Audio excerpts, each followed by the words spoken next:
कैसे हो स्कूलमेट की फैमिली। आई होप कि आप अच्छे से खा रहे होगे, पी रहे होगे, खेल रहे होगे, कूद रहे होगे और मुस्कुरा तो रहे ही होगे। तो हम लोग फंक्शन स्टार्ट कर चुके हैं।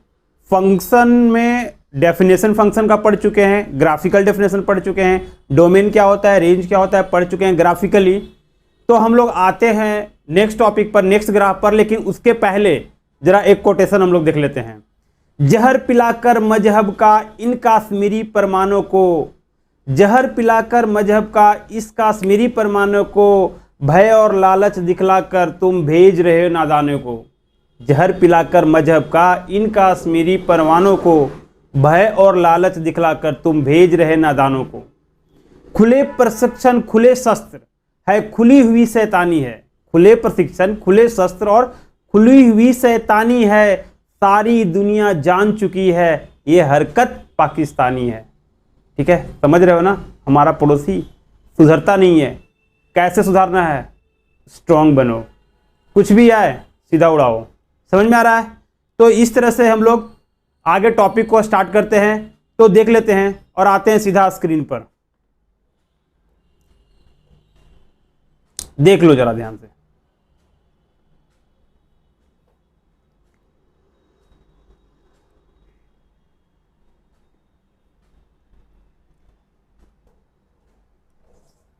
तो इस तरह से हम लोग काफी ग्राफ पहले पढ़ चुके थे। तो अब आगे हम नेक्स्ट ग्राफ पर आते हैं। ठीक है, नेक्स्ट ग्राफ आज हम लोग सीखेंगे, लॉगरिथमिक का ग्राफ सीखेंगे। लॉग वाला ग्राफ सीख लेते हैं, फिर उसके बाद देख लेते हैं कि आगे कौन सा ग्राफ और आता है। ठीक है, पहले लॉग वाला ग्राफ देख लेते हैं। तो सीधा आते हैं इधर, देख लो पहले लॉगरिथमिक ग्राफ। अब नेक्स्ट टाइप का जो ग्राफ होगा वो लॉगरिथमिक ग्राफ। हम लोग 6 ग्राफ के करीब करीब पढ़ चुके हैं। तो 6 ग्राफ के बाद आपको यहाँ पर 7th वाला जो ग्राफ है वो लॉगरिथमिक ग्राफ है। लॉगरिथमिक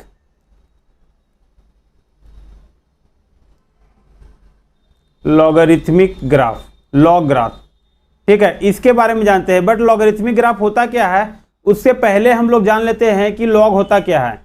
तो y equal to log function है। देखो जरा ध्यान से, log of x to the base है। जो ये है, ये वाला पार्ट है, इसको बोलते हैं बेस। इसको क्या बोलते हैं? बेस। और जो x वाला पार्ट है उसको बोलते हैं आर्गुमेंट। आर्गुमेंट, इसे क्या बोलते हैं? आर्गुमेंट। और जो a जो है वो क्या है? बेस। पढ़ेंगे कैसे? पढ़ेंगे कैसे जरा देख लो। Read as log of x, log of x to the base a। पढ़ेंगे कैसे? Log of x to the base a। इस तरह से पढ़ेंगे, log of x to the base a। और x है क्या? आर्गुमेंट। a क्या है? बेस। तो लॉग का भी जो ग्राफ डिपेंड करता है, जो लॉग भी है उसका भी ग्राफ जो डिपेंड करता है वो डिपेंड करता है आपका, लॉग का भी जो ग्राफ डिपेंड करता है वो टोटली डिपेंड करता है बेस पर। अब कैसे लॉग का ग्राफ ड्रॉ करेंगे, इसके लिए कैसे बेस हेल्प करेगा, उसके लिए हम लोग जानते हैं। तो जरा देख लो, इधर देख लेते हैं। अच्छा, लॉग डिफाइंड कब होता है इसके बारे में भी जान लेते हैं एक बार कि लॉग डिफाइंड कब होता है। तो लॉग विल डिफाइंड, देखो जरा से, y इक्वल टू है log of x to the base a। तो जो ये डिफाइंड होगा, ये डिफाइंड होने का जो कंडीशन है, ये कंडीशन है कि argument should be greater than 0। जो x का वैल्यू है वो क्या होना चाहिए? Greater than 0। And base should not be equal to 1। Base का वैल्यू 1 नहीं होगा और argument should be greater than 0, तभी डिफाइंड होगा। ये डिफाइंड तभी होगा कि आर्गुमेंट कितना होना चाहिए? Greater than 0। मतलब x has to be greater than 0 और base should not be equal to 1। तो ये आप छाप लीजिए माइंड में। ठीक है, छाप लेना है माइंड में कि लॉग डिफाइंड कब होगा? जब x ग्रेटर देन 0 और base should not be equal to 1। ठीक है, तो ये हो गया आपका लॉग। अब आते हैं सीधा ग्राफ पर। इसका देख लेते हैं कि ग्राफ कितना है, ग्राफ क्या है इसका। ठीक है, तो देख लो जरा ध्यान से, y equal to log of x to the base है। इसका ग्राफ डिनोट करना है, ग्राफ को प्लॉट करना है। तो पहला कंडीशन क्या लेना है कि a तो 1 इक्वल नहीं होगा और x should be greater than 0। ये आपका डिफाइन का कंडीशन है, ये कंडीशन हम देख चुके हैं। तो फर्स्ट कंडीशन हम लोग लेते हैं कि a अगर ग्रेटर देन 1 है देन ग्राफ कैसे बनेगा। तो a ग्रेटर देन 1 के लिए मैं इधर लाइन ड्रॉ कर लेता हूं पहले। देखो जरा ध्यान से, ए लाइन ड्रॉ करा, this is y and this is कितना है? x। तो अब इस पर देख लो जरा ध्यान से, ग्राफ ड्रॉ करना है y equal to log x का। तो लॉग x का ग्राफ देखो कैसा बनेगा। लॉग x का ग्राफ इस तरह से बनता है। देखो ये जो ग्राफ है ये y equal to log of x to the base a कहाँ है। और ये बेस इसमें क्या है, ग्रेटर देन 1 है, और ये जो पॉइंट है दिस पॉइंट इज 10, जो ए पॉइंट है 10 है। अब देखो यार इसमें x का वैल्यू बढ़ाओ, x का वैल्यू इधर बढ़ेगा ना, तो y का वैल्यू क्या हो रहा है, बढ़ रहा है क्या, तो x का वैल्यू बढ़ने से y का वैल्यू बढ़ने लगे, तो इस टाइप का फंक्शन को ही क्या बोले थे, इंक्रीजिंग फंक्शन। इस टाइप का फंक्शन को क्या बोलेंगे, इंक्रीजिंग फंक्शन। तो ये जो अगर बेस बड़ा है लॉग का, a 1 से बड़ा है, तो ये जो फंक्शन बनेगा that will be the increasing function. अब बोलो सर बेस जब 0 से 1 के बीच में होगा तब कैसा ग्राफ बनेगा, तो देख लो, उसके लिए भी देख लेते, बना लेते हैं। तो देख लो जरा ध्यान से कि अगर बेस ना 0 से 1 के बीच में लाई कर रहा है, जो बेस है हमारा 0 से लेकर 1 के बीच में लाई कर रहा है, तब ग्राफ ड्रॉ करना है। तो तब ग्राफ ड्रॉ करने के लिए देख लो जरा ध्यान से, तब जो ग्राफ ड्रॉ होगा वो ड्रॉ करके देख लेते हैं। ये है y और ये है x। तो अब जो ग्राफ ड्रॉ होगा बेस a के लिए, तो देख लो जरा यहाँ पर बेस a के, जब बेस का वैल्यू 0 से लेकर 1 के बीच में लाई करेगा, तो ये ग्राफ जो होगा वो इस तरह का ग्राफ होगा, और ये पॉइंट फिर से 1 0 है। अब देखो, अब x का वैल्यू बढ़ाओ तो y का वैल्यू क्या हो रहा है, घट रहा है क्या, तो x का वैल्यू बढ़ने से y का वैल्यू घट रहा है, तो डिक्रीजिंग फंक्शन हो गया। और यही ग्राफ है, वही क्या हो गया तुम्हारा, log of x to the base a का, तो ये ग्राफ हो गया। अब देखो इसमें कुछ लॉग का जो ग्राफ है वो जनरल लॉग है और कुछ नेचुरल लॉग है। तो नेचुरल लॉग है कौन है और जनरल लॉग कौन है, उसके बारे में हम लोग जरा डिस्कस कर लेते हैं यहीं पर, ठीक है। फिर आगे आएगा डोमेन रेंज निकालने में, तो वहां भी डिस्कस करेंगे, बट यहां पर भी एक बार डिस्कस कर लेते हैं कि होता क्या है, ठीक है। तो देख लो जरा ध्यान से एक बार कि y इक्वल टू, अगर log ऑफ x का बेस e मिल गया, e क्या है, नेचुरल कांस्टेंट, तो इसको बोलेंगे natural log. Natural log, log में आपका क्या हो गया, नेचुरल कांस्टेंट मिल गया, तो इसको बोलेंगे नेचुरल लॉग। और y equal to log of x to the base का पावर 10 है, तो ये कितना हो गया, बेस 10 हो गया, तो इसको बोलेंगे general log. This is called general log, ठीक है, जनरल लॉग हो गया। इसके लिए अब कुछ फॉर्मूला भी यहीं भी देख लेते हैं कि लॉग अगर m प्लस लॉग n है, तो इसका जो फॉर्मूला होता है log m इंटू n होता है, फर्स्ट फॉर्मूला। सेकेंड फॉर्मूला हो जाएगा log of m minus log of n है, तो जो फॉर्मूला होगा log m अपॉन में n होगा। थर्ड नंबर में log x to the power m है, तो m बाहर आ जाएगा, हो जाएगा m log x। And fourth formula हो गया log ऑफ 1 का वैल्यू कितना होता है, 0। फिफ्थ फॉर्मूला हो गया log ऑफ 10 का वैल्यू कितना होता है, 1। तो देखो जरा ध्यान से, ये हो गया। और नेचुरल लॉग को हम लोग डिनोट कैसे करते हैं, तो ln x से, ये भी याद कर लो कि नेचुरल लॉग को डिनोट कैसे करेंगे, ln ऑफ x से। तो अब जरा बोलो कि सर नेचुरल लॉग का मुझे ग्राफ जरा बता के दिखा दो कि ln of x, y equal to ln of x है, तो उसका ग्राफ कैसे बनेगा, ये जरा बता के दिखा के बना कर दिखाओ। तो देख लेते हैं एक बार, ठीक है, नेचुरल लॉग के लिए, मतलब कि y equal to ln of x के लिए। तो अगर y equal to ln of x का मैं ग्राफ यहां पर ड्राई करूं, ln ऑफ x का ग्राफ यहां पर ड्रॉ करूं, तो ln मतलब बेस कितना हो गया, सर बेस हो गया आपका e। अगर बेस e हो गया, ये y है और x है, अगर बेस e हो गया तो ग्राफ बनेगा इंक्रीजिंग ग्राफ बनेगा, इस तरह ग्राफ बनेगा, एंड दिस इज 1 और 0। तो ये आपका हो गया y equal to ln of x का ग्राफ, ठीक है। तो लॉग का ग्राफ आप समझ गए कि कैसे ड्रॉ करेंगे। तो अब आगे आते हैं हम जरा नेक्स्ट फंक्शन पर, ठीक है। तो नेक्स्ट फंक्शन पर देख लेते हैं कि ग्राफ नेक्स्ट बना के कैसे बनता है आपका। लॉग वाला हो गया, तो अब आते हैं मॉडुलस फंक्शन का ग्राफ आपको दिखाते हैं, ठीक है। तो देख लीजिए जरा मॉडुलस फंक्शन का ग्राफ क्या होता है। नेक्स्ट फंक्शन आते हैं मॉडुलस फंक्शन। जो मॉडुलस फंक्शन का ग्राफ होगा वो कैसे बनेगा, ठीक है। तो हेडिंग देते हैं आपका यहां पर मॉडुलस फंक्शन, जो मॉडुलस फंक्शन का। तो देखो जरा y इक्वल टू कितना होता है, मॉड ऑफ x। अब देखो इसके बारे में यहां पर समझते हैं। मॉड ऑफ x क्या होता है, जब x का वैल्यू अगर ग्रेटर देन 0 है, मतलब मॉड के अंदर में क्या है, x का वैल्यू अगर ग्रेटर देन 0 है तो मॉड से बाहर निकालेंगे तो एज इट इज, मॉड से बाहर निकालेंगे तो एज इट इज। अब x का वैल्यू लेस देन 0 है तो मॉड से बाहर निकालेंगे तो क्या लगाएंगे, माइनस साइन लगाकर निकालेंगे। मॉड का वैल्यू अगर x से 0 से बड़ा है तो मॉड से बाहर निकालेंगे एज इट इज, अगर लेस देन 0 है तो मॉड से बाहर निकालेंगे तो कितना हो जाएगा, -6। ये बात याद रखना है। मॉडुलस में अलग से एक टॉपिक, बेसिक्स में एक बेसिक्स करके एक टॉपिक लेकर आऊंगा मॉडुलस, जिसमें सिर्फ मॉडुलस के बारे में डिस्कस करेंगे, ठीक है। और अगर मॉड के तो मॉडुलस के बारे में डिस्कस करेंगे, लेकिन उससे पहले थोड़ा मोड़ा जो ग्राफ वाला पार्ट है वो देख लेते हैं। और मॉड का वैल्यू अगर जीरो हुआ, एक्स के मॉड के अंदर का वैल्यू जीरो हुआ तो एक्स का वैल्यू जीरो हुआ तो मॉड का वैल्यू कितना हो गया, जीरो हो गया। तो ये बात आपको याद रखना है कि मॉड के अंदर अगर निगेटिव है, जैसे देखो जरा ध्यान से कि 5 का मॉडुलस लेते हैं तो कितना आता है 5, और -5 का मॉडुलस लेते हैं तो कितना होते हैं सर, ये भी 5, क्योंकि मॉडुलस हमेशा कौन सा वैल्यू होता है, पॉजिटिव देता है। तो अब जरा देखो माइनस में -5 मल्टीप्लाई कर रहे हैं, मतलब मॉड के अंदर निगेटिव था तो माइनस मल्टीप्लाई तभी पॉजिटिव हुआ।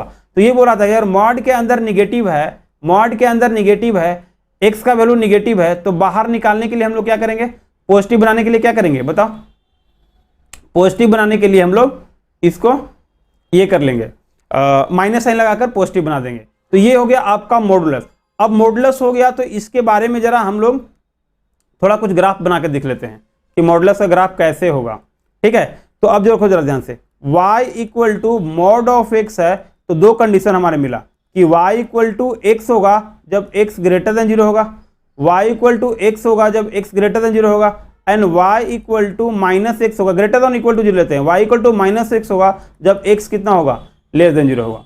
दो कंडीशन होगा कि y इक्वल टू एक्स होगा जब x greater than 0 and y equal to minus x होगा जब x लेस देन 0। तो इसका हम लोग ग्राफ बनाकर देखते हैं। ठीक है, तो इसका हम लोग ग्राफ बनाकर देख लेते हैं कि कैसे ग्राफ बनेगा। ठीक,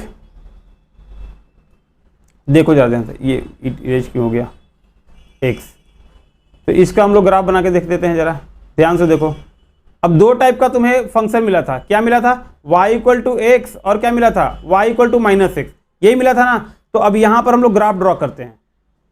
नो सी, देखो ये y है और ये कितना है, x है।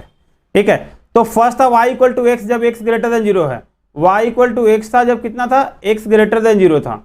तो अगर y इक्वल टू एक्स है जब x ग्रेटर देन 0 है, तो देख लेते हैं जरा ध्यान से, मैं कलर चेंज कर लेता हूँ। ये y equal to x, y equal to x का ग्राफ हम प्रीवियस लेक्चर में बता चुके हैं। ये y इक्वल टू एक्स है और ये y इक्वल टू एक्स है। ठीक है, और ये y इक्वल टू एक्स हो गया, और नेक्स्ट कितना है, y equal to minus x. तो y equal to minus x का ग्राफ कैसे होगा, इस तरह से ड्रॉ करेंगे।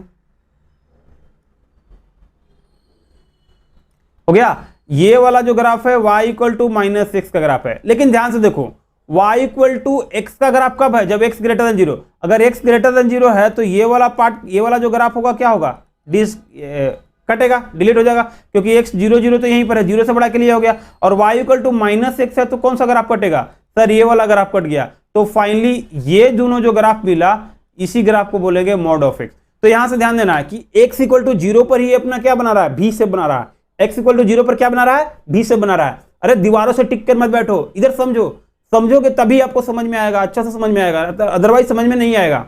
ठीक है, ग्राफ भी देखना है। तो 0 पे क्या हो रहा है, ये भी शेप बेंड हो रहा है। तो ये भी शेप कहां पर बना रहा है, जब x का वैल्यू कितना है, 0 है। ठीक है, तो यहीं पर आपका मॉडुलस का ग्राफ होगा। तो एग्जाम्पल के लिए देख लो जरा, और भी हम ग्राफ थोड़ा बना के दिखा देते हैं। देखो जरा ध्यान से, अगर मॉड ऑफ एक्स का जो ओरिजिनल ग्राफ हुआ वो किस तरह से बना, y equal to mod of x का जो ग्राफ बना वो इस तरह से बन गया। देखो जरा, ये y हो गया, ये x हो गया। ठीक है, और ये वाला जो ग्राफ हो गया कितना हो गया, y equal to mod of x. तो 0 पर ही भी शेप बना रहा है, कहां पर बना रहा है, 0 पर भी शेप बना रहा है। तो ये आपका मॉड ऑफ एक्स का ग्राफ हुआ। अब इसी तरफ के और कोई ग्राफ बनाते हैं, जैसे सेकेंड में ग्राफ बना रहा हूं y equal to x minus 1 का मॉडुलस। तो इसका ग्राफ बनाना है तो क्या करना है, तो मॉड के अंदर जो भी है ना पहले 0 कर लो, x माइनस 1 इक्वल टू 0। तो x का वैल्यू कितना मिल गया, 1। देखो देखो ध्यान से देखो, मॉड के अंदर का जो भी वैल्यू है उसको पहले क्या करना है, 0 करना है। तो 0 करे तो x का वैल्यू कितना मिलेगा, 1। वहां पर था y equal to mod of x, और x को 0 करेंगे तो x का वैल्यू 0 मिल रहा था। तो 0 पर क्या कर रहा था, अपना भी शेप ले रहा था। 0 पर क्या लेता, भी शेप ले रहा था। ये 0, ये जो x माइनस 1 है वो 0 कहां है, x इक्वल टू 1 पर। तो x इक्वल टू 1 पर ये क्या लेगा, भी शेप लेगा। तो देख लो जरा ध्यान से, x इक्वल टू 1 पे हम लोग क्या बनाते हैं, भी शेप। ये 1 हो गया, दिस इज इक्वल, ये देखो ये हो गया, ये y हो गया और ये x हो गया। तो ये जो ग्राफ हो गया, ये ग्राफ मिला x माइनस 1 का, x माइनस 1 का ग्राफ मिल गया। और ये पॉइंट जो है वो कितना पॉइंट है सर, ये वाला पॉइंट आपका, ये जो पॉइंट है वो है आपका 1,0। ठीक है, तो ये पॉइंट हो गया आपका 1,0। तो इस तरह से मॉड ऑफ x माइनस 1 का ग्राफ ड्रॉ करें। और भी ग्राफ ड्रॉ करना होगा तो देखो जरा कैसे ड्रॉ करेंगे, मॉडुलस के और भी ग्राफ आपको मिलते हैं। तो ठीक है, तो देख लो जरा इधर, मॉडुलस के और भी ग्राफ मिलेंगे तो हम कैसे ड्रॉ करेंगे ये देख लेते हैं।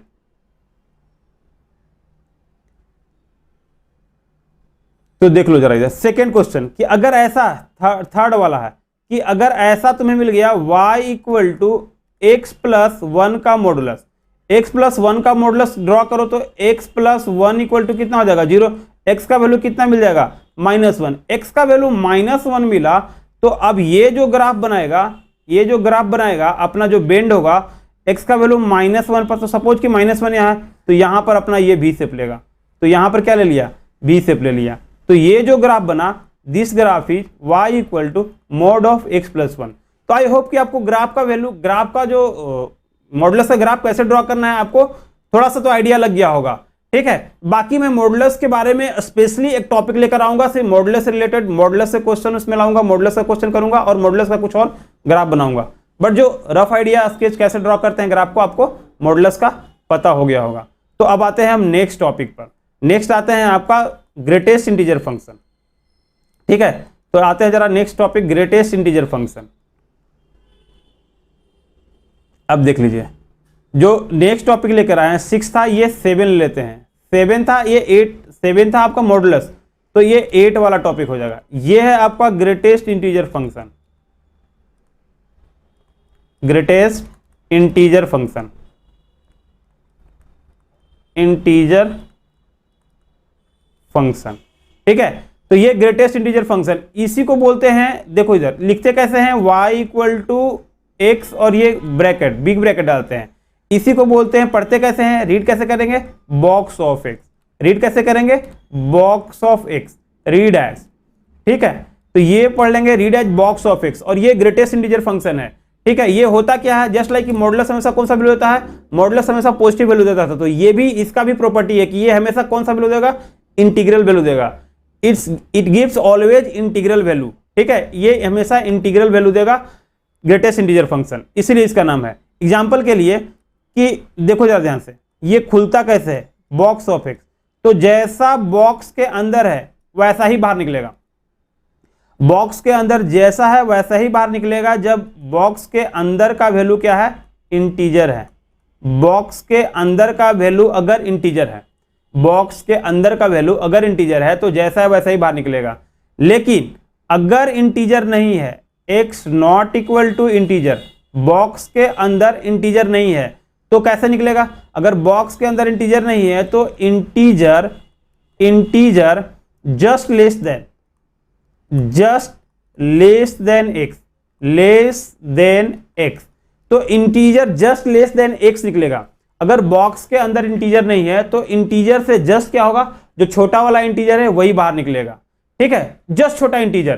तो अब इससे रिलेटेड थोड़ा सा हम एग्जांपल देख लेते हैं। अब ये बात ध्यान में रख लीजिए कि अगर बॉक्स के अंदर इंटीजर है तो एज इट इज बाहर निकलेगा, जैसे मॉडुलस में क्या था, अगर मॉड के अंदर पॉजिटिव है तो एज इट इज बाहर निकल रहा था, अगर मॉड के अंदर निगेटिव है तो माइनस साइन लगाकर बाहर निकाल लेते हैं। सिमिलरली ग्रेटेस्ट इंटीजर फंक्शन में क्या है, अगर बॉक्स के अंदर का वैल्यू, बॉक्स के जो अंदर का वैल्यू अगर इंटीजर है, इंटीजर पता है ना 2 3 1 2 3 4 5 6 -1 -2 ये सब क्या है इंटीजर है, तो बॉक्स के अगर अंदर इंटीजर है तो बाहर कैसे निकलेगा इंटीजर की तरह, वैसे एज इट इज निकलेगा। अगर बॉक्स के अंदर इंटीजर नहीं है तो उससे जो छोटा इंटीजर होगा, जस्ट छोटा इंटीजर होगा, वो बाहर निकलेगा। समझ में आया? तो ये हो गया आपका ग्रेटेस्ट इंटीजर फंक्शन। अब देख लेते हैं इसको, थोड़ा सा 1-2 क्वेश्चन करेंगे फिर आगे आपको बढ़ते हैं। तो देख लो जरा ध्यान से, 1-2 क्वेश्चन करेंगे फिर आगे बढ़ते हैं। ठीक है, तो देख लो एग्जाम्पल के लिए, देख लो यहां पर मैं एग्जाम्पल बता रहा हूं आपका।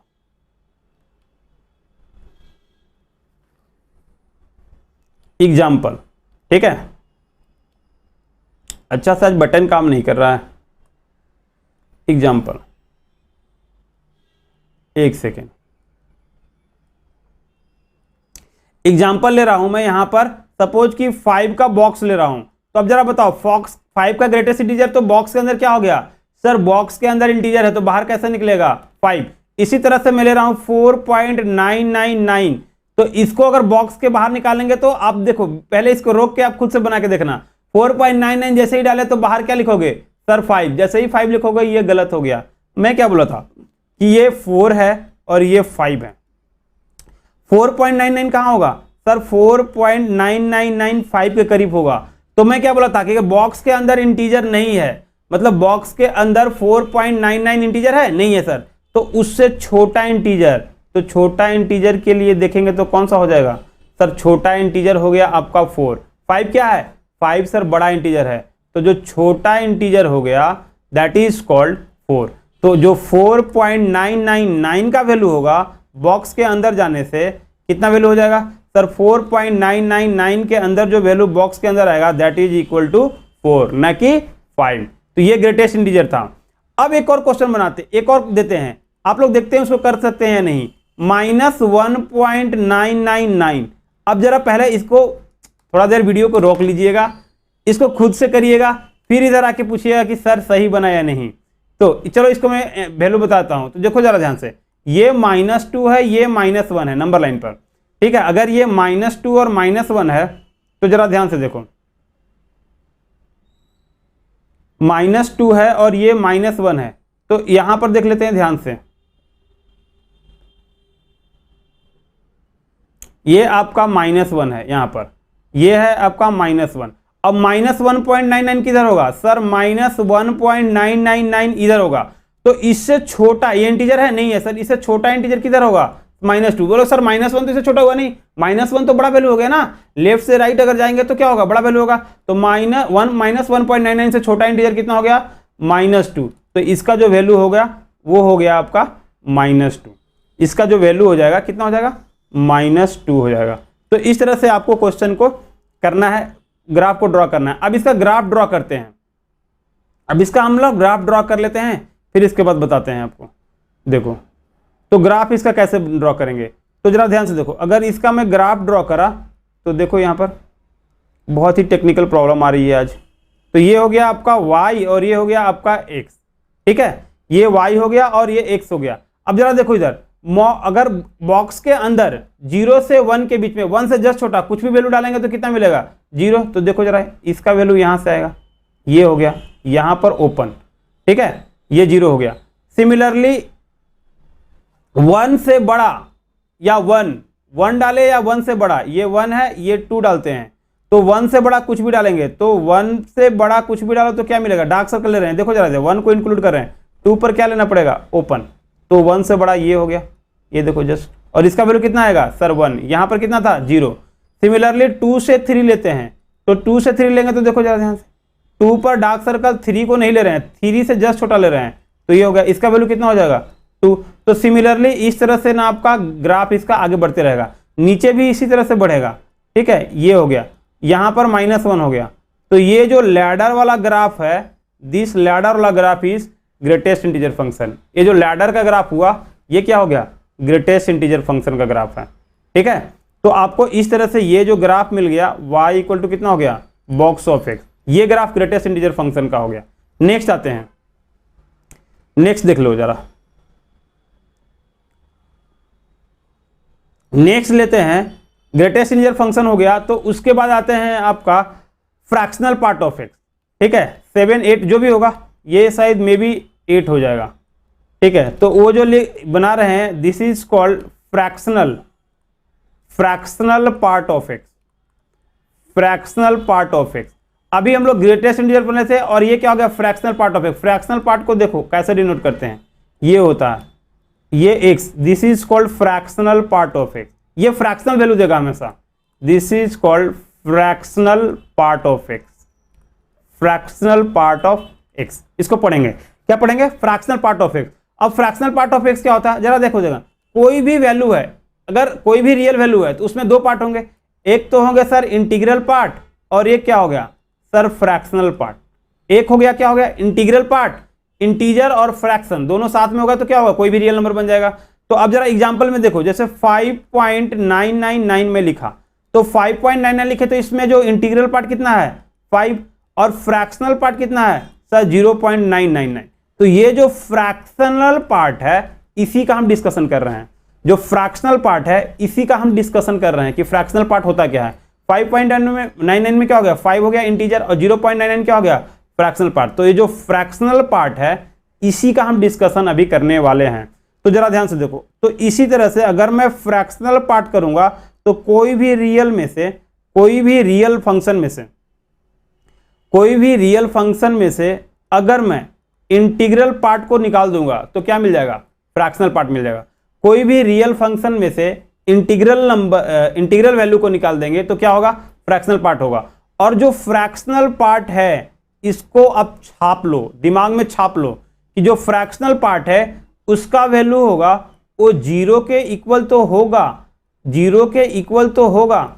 देखो जरा ध्यान से, 0 के इक्वल तो होगा, फ्रैक्शनल पार्ट ऑफ एक्स का जो वैल्यू होगा वो 0 के इक्वल तो होगा, बट 1 से क्या होगा, छोटा होगा। तो फ्रैक्शनल पार्ट का वैल्यू हमेशा कहां से कहां लाई करेगा, 0 से 1 के बीच में लाई करेगा। ठीक है, तो इसका फ्रैक्शनल पार्ट का मैक्सिमम वैल्यू कितना हो जाएगा सर, 1 से जस्ट छोटा, 1 नहीं होगा ये क्योंकि फ्रैक्शन में देगा। और मिनिमम वैल्यू कितना होगा सर, मिनिमम वैल्यू इसका हो जाएगा 0। और फ्रैक्शनल पार्ट बोलोगे सर कभी निगेटिव होगा, फ्रैक्शनल पार्ट कभी भी निगेटिव नहीं होगा। एक फ्रैक्शन के अंदर का वैल्यू निगेटिव होगा, जो बाहर निकालेगा रेंज देगा वो निगेटिव नहीं होगा। आपको समझाया था ना डोमेन रेंज ग्राफ में, तो इस तरह से आपका फ्रैक्शनल पार्ट ऑफ एक्स हो गया।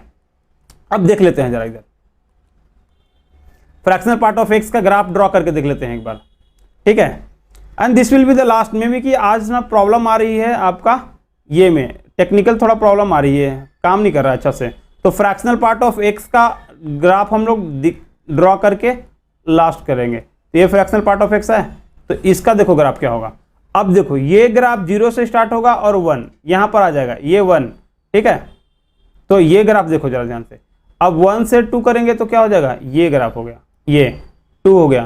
सिमिलरली 2 से 3 के लिए ये 3 हो गया। सिमिलरली इधर आएगा, इधर जो ग्राफ बनेगा ये हो गया। इधर से बनाएंगे तो यहाँ पर डार्क सर्कल और यहाँ पर कितना हो जाएगा 1, दिस इज -1, दिस इज -2। अब देखो यहाँ पर और ग्राफ बनाते हैं, और ग्राफ बनाते हैं, यहाँ पर हो गया ये 4 है, और ग्राफ बनाते हैं यहाँ पर ये 4 है, 5 है। तो इस तरह से इसका देखो जरा, ये जो लाइन ड्रॉ कर रहे हैं डॉटेड लाइन, ये वैल्यू जो है वो कितना है सर, ये वैल्यू 1 है। और ये वैल्यू जो आपका कितना है, ये आपका y था, ये आपका x है। तो फ्रैक्शनल पार्ट इस तरह से आपको क्वेश्चन ग्राफ को बनेगा, और ये ग्राफ आपको इस तरह से बनाना है फ्रैक्शनल पार्ट ऑफ एक्स का। ठीक है, तो फ्रैक्शनल पार्ट ऑफ एक्स का आपको ग्राफ आई थिंक कि आपको बनाने आ गया होगा। और फ्रैक्शनल पार्ट का वैल्यू जैसे कैसे निकालते हैं वो देख लेते हैं, वो भी देख लेते हैं जरा कि फ्रैक्शनल पार्ट का अगर मुझे वैल्यू निकालने को बोला तो मैं फ्रैक्शनल पार्ट का वैल्यू कैसे निकालूंगा। ठीक है, तो देख लेते हैं जरा ध्यान से, फ्रैक्शनल पार्ट का वैल्यू निकाल कर देख लेते हैं। ठीक, तो फ्रैक्शनल पार्ट का वैल्यू निकाल के देख लेते हैं। जैसे एग्जांपल लेते हैं यहाँ कि मुझे बोल रहा है कि सर फ्रैक्शनल पार्ट ऑफ 5.3 का वैल्यू निकालो, 5.3 में से फ्रैक्शनल निकालो। तो हम क्या करेंगे, 5.3 को बाहर निकाल लेंगे, इसमें से 5.3 का जो इंटीग्रल पार्ट है उसको निकाल लेते हैं। तो 5.3 तो ऐसा ही रह जाएगा 5.3, बट 5.3 में बॉक्स लग गया, बॉक्स लग गया मतलब कौन सा वैल्यू देगा सर, इंटीजर। तो ये कितना हो जाएगा 5, 5.3 में से 5 हो जाएगा तो कितना हो जाएगा 0.3, दिस इज 0.3, ये हो गया आपका 0.3। अब इसी तरह से तुमसे बोलेगा कि सर -1.99 का फ्रैक्शनल पार्ट निकाल के दिखाओ, इसमें से फ्रैक्शनल पार्ट निकाल के दिखाओ -1.99। अब जरा इसको खुद से बना के देखिएगा, मैक्सिमम बच्चे ना गलती करेंगे, बोलेंगे सर ये तो फ्रैक्शनल पार्ट दिख रहा है 0.99, लेकिन ये गलत है। देखो कैसे निकालेंगे, पहले मैं ना -1.999 को रख लेता हूं, देखो ध्यान से, -1.999 को मैं रख लेता हूं इसी तरह से, और इसका इंटीग्रल पार्ट निकालता हूं। देखो ध्यान से, माइनस इंटीग्रल पार्ट -1.99 और -1.99 का अभी इंटीग्रल पार्ट निकाले थे, तो ये कितना हो जाएगा देख लो जरा। तो -1.999 माइनस इसका इंटीजर कितना होगा, इंटीग्रल पार्ट निकालेंगे तो होगा आपका -2। तो अब देखो -1.999 प्लस 2, और 2 में से सब्ट्रैक्ट करो -1.99।